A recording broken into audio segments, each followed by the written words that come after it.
yeah, we get this idea, especially I think Bible college students who go to Christian schools, not as much students who go to secular schools.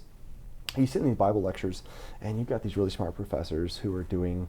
And I'm not knocking that. I'm trying to go study to become one, but you get really excited about the intellectual dimension of the faith, and that's great. And you start comparing it to your old Sunday school experience, and it's not enough. And you get this overly intellectual view of things, and you start to think, oh, you know what? I've heard what he's saying in the sermon, or I've heard this in the Bible study before, and you don't realize the way sermons work. Sermons work sometimes because they tell you new things, maybe. But oftentimes they're working more like meals. It doesn't matter if you have the same meal, every month for your whole life. You need a meal. You need a few meals every day.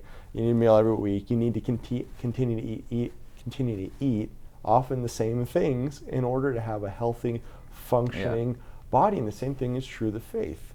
When you meet and you gather, you feed on Christ. And you feed in the supper, you feed in the sermon. Presby moment, sorry.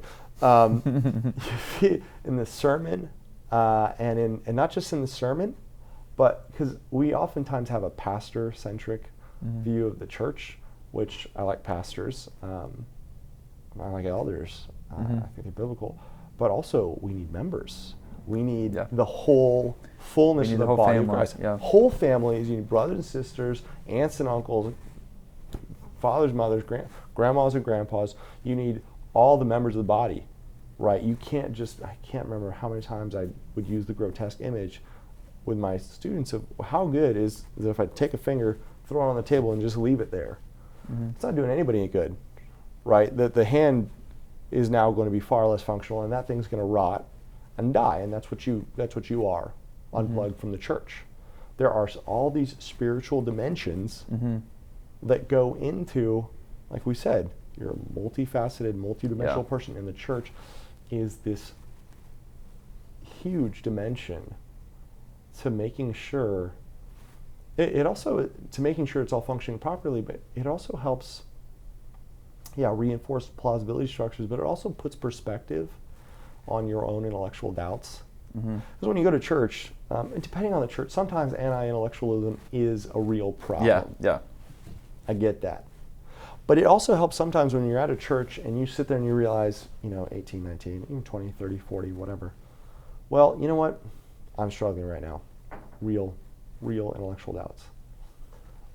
But, Aunt Susie over there, or Joe over there, or Jenny, who's just a couple years ahead of me, they're all just as smart as I am, if not smarter. They've been doing this longer. And they're not struggling. I'm struggling right now.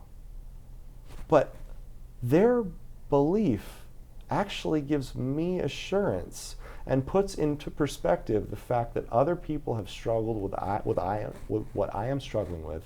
Other people have suffered through what I am suffering. Sure. That is one of the greatest things about the church. It cuts off the narcissism about human experience that so often we have when it comes to doubt. We think we are so tempted, maybe it's just me, oftentimes we're tempted to think, I am the only one who has struggled with this kind of idea, or this kind of doubt, or this kind of pain, or this kind of death, or whatever. And you start to realize, actually, she's had it 20 times worse than you. She's a rock in the faith. That's not a condemnation of you, but this is somebody you can learn from.